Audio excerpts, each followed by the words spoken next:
வணக்கம் சார். இந்த தேர்தல் களமானது இப்போது முதலில் அது 4 முனை போட்டி என்றுதான் இந்த கரூர் துயரத்திற்கு முன் பேசப்பட்டு வந்தது. அதற்கு பின்னர் இந்த கூட்டணி சமன்பாடுகளில் ஒரு சிறு குழப்பம் ஏற்பட்டிருக்கிறது.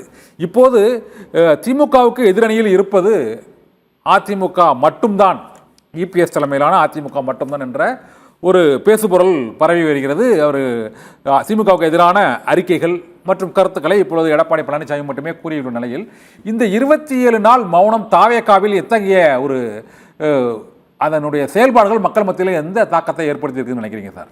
ஏன்னா கடந்த மாதம் 27ஆம் தேதி அந்த நெரிசல் சம்பவம் நடந்திருக்கிறது. இப்போது வரை அந்த கட்சியினுடைய செயல்பாடுகளில் ஒரு பூடகமான ஒரு மௌனம் நிலவுகிறது. இது பற்றி மக்கள் என்ன நினைக்கிறாங்கன்னு நீங்க நினைக்கிறீங்க சார்? 26 நாட்கள் இல்லையா? ஆமா, 26 நாட்கள் ஆயிட்டு. ஆமா சார். அதுல அந்த நிகழ்வுக்கு பின்னால் அங்க முதல்ல நம்ம 2 பேரும் டிஸ்கஸ் பண்ணோம். ஆமா, போலீஸும் பொறுப்பு, கொஞ்சம் பேரை போலீஸ் கர்நாடகால நடந்த இன்சிடென்ட்ல சஸ்பெண்ட் பண்ண மாதிரி அந்த கிரிக்கெட் கோப்பையில சஸ்பெண்ட் பண்ணி இருந்தா இந்த சென்ட்ரல் பியூரோ ஆஃப் இன்வெஸ்டிகேஷன் உத்தரவுக்கு சுப்ரீம் கோர்ட் ஒத்துக்கிட்டு இருக்காது.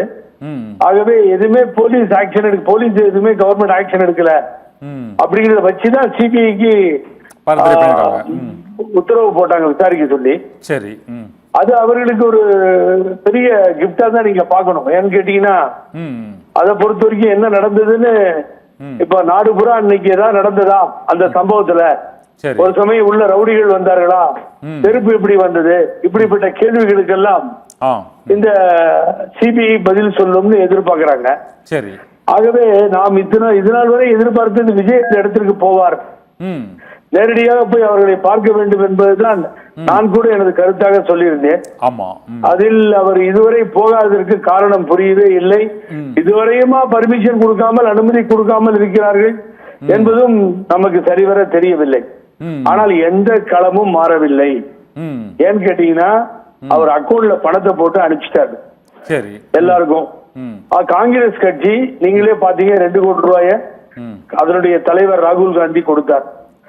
பிரதம மந்திரியை பொறுத்தவரை தலைக்கு 2 லட்சம் ரூபாயை கொடுக்க சொல்லி அதை கொடுத்தாகி விட்டது. அதே போல தன் சொந்த கட்சிக்காரர்கள் இருந்ததற்காக 20 லட்சம் ரூபாயை விஜய் அவர்கள் கொடுத்து விட்டார்கள்.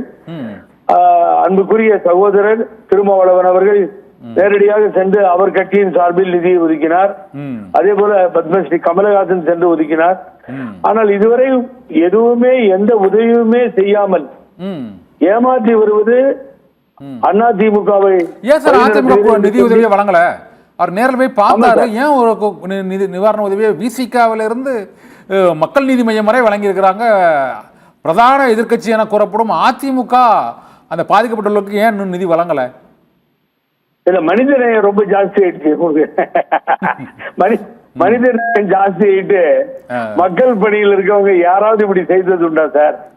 எப்பொழுதாவது எந்த பாதிப்பு என்றால் உதவிக்கர முதலில் நீட்டியது புரட்சி தலைவி அம்மா அவர்கள் தான். அதனாலதான் அட்சய பாத்திரம் என்று அழைத்தோம். சத்துணவு தந்த சரித்திர நாயகன் புரட்சி தலைவர் எம்ஜிஆர் என்று சொன்னோம். ஆகவே எல்லாம் ரொம்ப கஷ்டத்தில் இருக்க மாதிரி காமிச்சுக்கிட்டு ஒன்றுமே உதவி செய்ய மனம் வராத நிலையில் இருக்கின்ற ஒரு நபராக இன்றைய தினம் நாம் பழனிசாமியை பார்க்கிறோம். ஆகவே அவரை 2வது இடத்துல வச்சு எனக்கும் திமுகவுக்கு தான் போட்டி அப்படின்னு தாவேகாவுக்கு இவர் என்னவோ குரல் கொடுக்கிற மாதிரி குரல் கொடுப்பதெல்லாம் எடுபடாது. முதல்ல நீங்க ஹெல்ப் பண்ணுங்க, அந்த மக்களுக்கு உதவி செய்யுங்க. ஒரு நாள் போய் பார்த்துட்டு வந்துட்டீங்க, திருப்பி என்ன நிலை, என்ன அவலம், என்ன ஏற்பட்டது, மற்ற கட்சிகள் உதவி செய்தது, நாம் ஏன் உதவி செய்யவில்லை, நாம் ஏன் திரும்பவும் போகவில்லை, இதெல்லாம் உண்டா?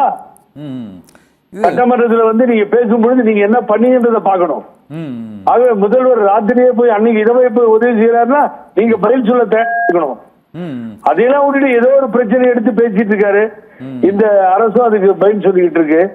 ஆகவே உங்களது கேள்விக்கு சரியான பதிலாக சொல்ல வேண்டும் என்று சொன்னால் எந்த நிலைப்பாடும் மாறவில்லை. இதில் எடப்பாடி பழனிசாமி தலைமையில் இருக்கின்ற அதிமுகவுக்கு இதனால் எந்த பிளஸ் பாயிண்ட்டும் கிடையாது. அது இருக்கிற இடத்திலேதான் இருக்குது. ஆகவே டெபாசிட் போற நிலைமையில தான் இருக்கே தவிர அது மேலே வருவதற்கு வாய்ப்பே இல்லை.